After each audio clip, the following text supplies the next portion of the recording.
Donasi dakwah Yufid.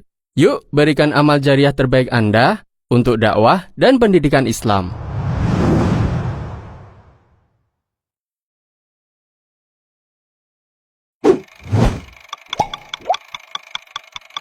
Kata Allah, wa dhanna annahu al-firaq, sementara dia yakin dia akan meninggalkan dunia ini. Al-firaq artinya dia akan meninggalkan dunia. Sudah, ini kondisi di sakaratul maut. Wa dhanna annahu al-firaq, maka tatkala dia akan meninggal dunia, terbuka pandangannya melihat macam-macam. Dia akan melihat malaikat, dia akan melihat ini, melihat anu. Wa dhanna annahu al-firaq, dan dia yakin dia akan meninggalkan dunia ini. Waltafatis saqu bis-saq, maka bergabunglah betis dengan betis. Betis dalam bahasa Arab bisa artinya betis asli, bisa artinya sak, itu adalah ungkapan bahasa Arab untuk menunjukkan kedahsyatan kesulitan. Sehingga para ulama menafsirkan ayat ini juga beberapa pendapat. Tadi mengatakan wal tafatis saqu bisaq, tatkala kakinya sudah ditempetkan kanan dan kiri, sudah kering, ditempetkan, diikat dengan kain kafan. Wal tafatis saqu bisaq. Kita semua akan demikian. Tidak bisa lagi kita majukan, mundurkan, tidak, digabungkan, diikat dengan kain kafan. Ini pendapat. Ada yang mengatakan wal tafatis saqu bisaq, artinya kesulitan bercampur dengan kesulitan. Kesulitan sakaratul maut bercampur dengan kesulitan dari alam barzakh. Sebentar lagi akan dihantam oleh malaikat.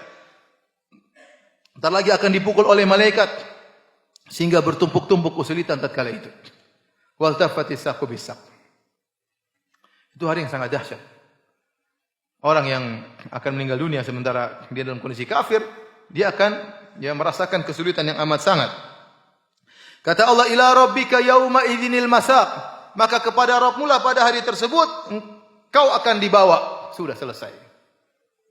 Sebenarnya Allah mengatakan, ayat ini menunjukkan orang tatkala akan meninggal dunia akan melihat apa yang terjadi padanya. Dia lihat malaikat datang, malaikat maut yang mengerikan, kemudian dilihat neraka di hadapannya. Ya, makanya dalam satu hadis kata Nabi sallallahu alaihi wasallam, man ahabballaha liqa'ahu ahabballahu liqa'ahu wa man kariha liqa Allah karihallahu liqa'ahu.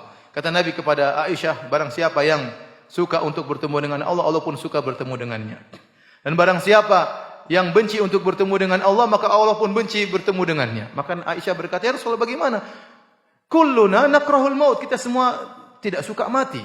Kata Rasulullah, bukan begitu wahai Aisyah. Maksudnya seorang akan meninggal dunia, kalau seorang mukmin akan meninggal dunia, busyira, maka diberi kabar gembira tentang kebahagiaannya, tentang surganya, maka dia ingin segera meninggal dunia supaya bertemu dengan Allah Subhanahu wa taala. Adapun orang kafir, pelaku maksiat, maka tatkala akan meninggal dunia akan dilihatkan bagaimana azab yang akan dia rasakan, hukuman yang akan dia rasakan, maka dia benci untuk mati, semakin tersiksa. Itulah maksud dari hadis ini. Sehingga dijadikan oleh para ulama firman Allah, ila rabbika yauma idzinil masaq, maka pada hari tersebut dia akan dibawa sesuai dengan aturan Allah. Sebelum dia meninggal dia sudah melihat berbagai macam kondisi yang buat dia ketakutan.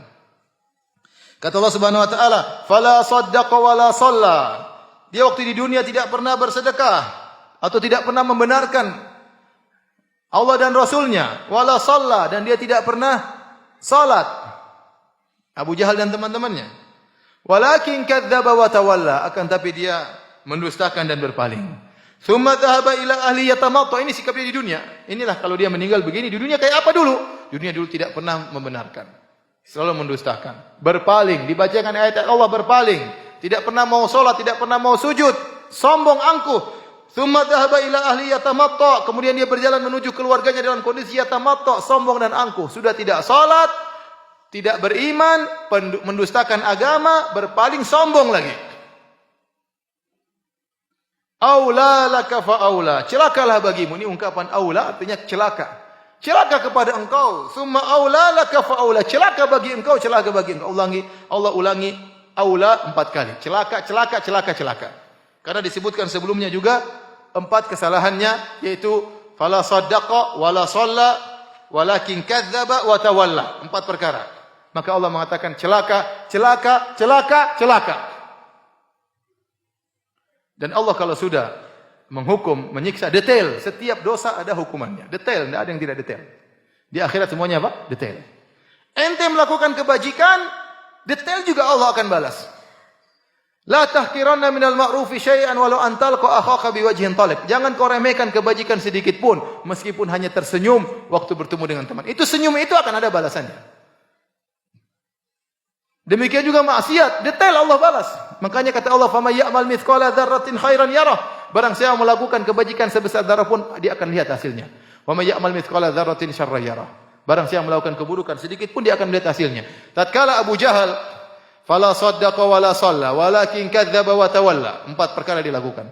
Dia tidak membenarkan, dia tidak salat, dia mendustakan, dia berpaling. Kata Allah, "Aula laka fa aula, thumma aula laka fa aula." Celaka engkau, celaka engkau, celaka engkau, celaka engkau.